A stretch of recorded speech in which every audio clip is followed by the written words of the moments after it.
It's been 5 years since I posted my first YouTube video about my custom Packout Worktop. I've made a lot of videos since then, and my collection of storage systems has grown from just 1 to over 15. I admit, it's a bit crazy to be using so many brands. But whether you are dedicated to just one system or own and use multiple, we've probably experienced the same 3 problems. First, accessing lidded toolboxes when stacked up is not convenient. 2, each system has pros and cons with different special features, but their connecting mechanisms can limit your choices. And number 3, no matter which system you end up with, your items should be organized and within reach.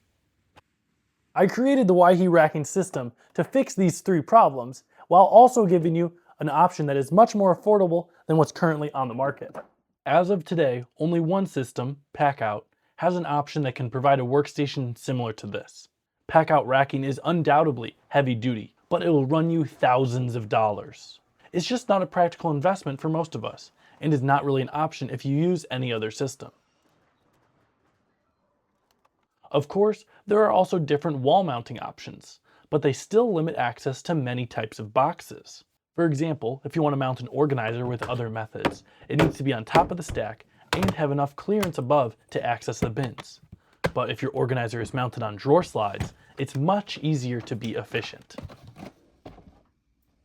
My approach to designing the Weihe Racking system focuses on 3 main criteria: being adjustable, customizable, and universal. So whether you own just one system or are a multi-storage system addict like me, everything can be neatly stored in one vertical rack and accessed in seconds. Starting on this left side, I'm storing a 6-foot level. Eventually, when I move this whole setup into a larger space, I'm probably going to add another 6-foot bay over here or on the other side. Depending on your location, this tall wall would be great for long tools, ladders, and other accessories. The 6-foot tall rack has 8 shelves right now, but it's easy to adjust, remove, or add shelves. In this current configuration, I'm storing 11 different systems, but I'll show a few different dedicated setups in just a minute. Everything hinges off of these custom vertical rails. Instead of drilling a ton of holes in your framing or using shelf pins, you can quickly adjust any shelf and secure it in place with 4 machine screws. I also made shelf brackets to go from the drawer slides to the boards. The part I find most annoying about any cabinet install is connecting the material to the inner part of the drawer slide. It's easy to get wood dust inside the slide, and if you are not perfectly aligned when assembling, your drawers will not operate smoothly. The goal of incorporating the brackets is to make assembly easier, reduce the level of precision needed, and allow quick adjustments and customization at any time in the future.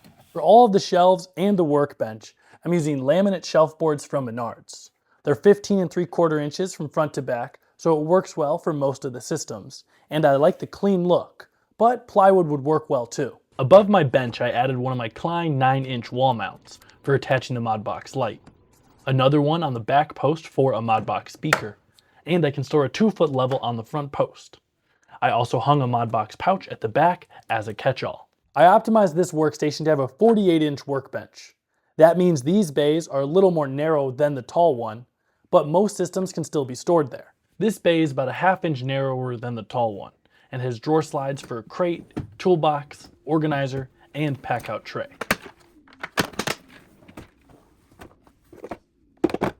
The last bay is a little smaller, so I can conserve space with static shelf brackets.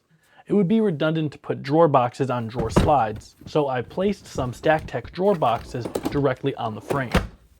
The static shelf above is still adjustable with machine screws and works well with different drawer boxes or other items that can easily be slid out and still accessible, like totes, a vacuum, or generic crates.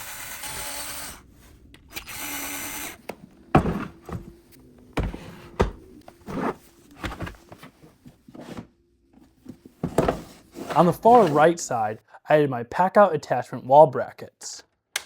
It's compatible with the Packout attachments that click onto the rail brackets. So you can have some modular storage here for batteries or other accessories. And on my bench, I have my most used hand tools ready to grab at my handler desk stand, outfitted with a screwdriver rack, tool tray, bins, and cup holder. This current setup is obviously just one option of limitless combinations. So let's change it up.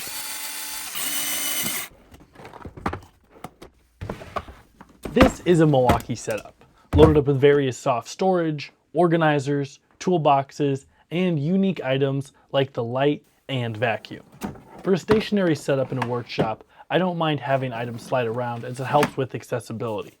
But some people might want to click their boxes into place, so I also made some low-profile cleats. If you're attempting to build a setup like this for your trailer or van, I think that would be really cool. But we should probably double check mounting options, ways to lock the drawers, and weight limits. Email me if you want to discuss that some more. If you're not a fan of red, maybe you'll like this setup better. Klein MODbox. Filled with the hard shell backpack, drawer boxes, and a variety of component boxes. This tiniest MODbox belongs on the shelf with its friends. The MODbox accessory cases are some very unique and densely packed toolkits. From bits to ratchets to cutters, all of the cases connect together. I also just made a versatile mounting plate that can accommodate 2 small cases or 1 larger one. It also has magnets on the back, and I'll be making more versions for attaching to different toolboxes very soon. In case you're wondering why a couple shelves don't have MODbox on them, it's because something important is coming this month. Make sure you're subscribed to see new content on MODbox 2.0. If you want a more sleek setup, black and red HyperStack could be the way to go.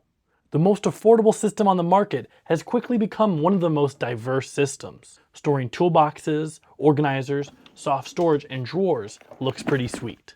I also have HyperStack cleats available on my website for half-size and full-size items so you can click things onto the shelves.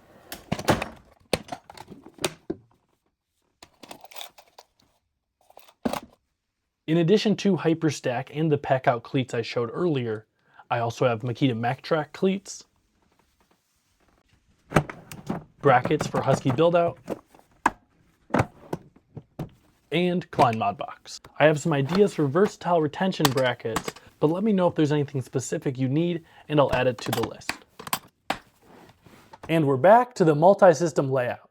I have some big plans for the Weihe Racking system. I've refined it a little bit since I first talked about it months ago in my top 25 storage systems of 2025. Coming up in 2026, I plan to release additional setups with recommended cut lists and plans, introducing different bracket options, and eventually launching an easy to assemble and more premium metal version. I'm really excited about this do-it-yourself version though, because with just 2x4s and plywood, you can build a setup exactly how you want.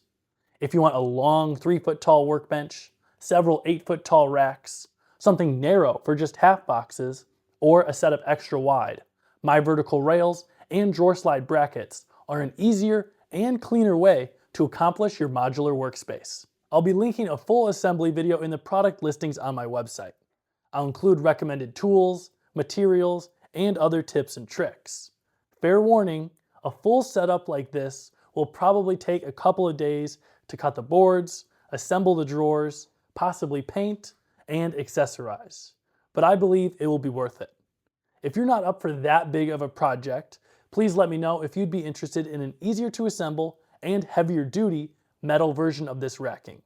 As far as price, it'll cost more than this DIY version, but still a substantial savings over the Packout rack. You can find the Weihe Racking system and all my other products on weihedesigns.com. In addition to more Toolbox videos, I have some other things in store for 2026. So make sure you're subscribed and hit the like button to get all the latest updates. Thanks for watching.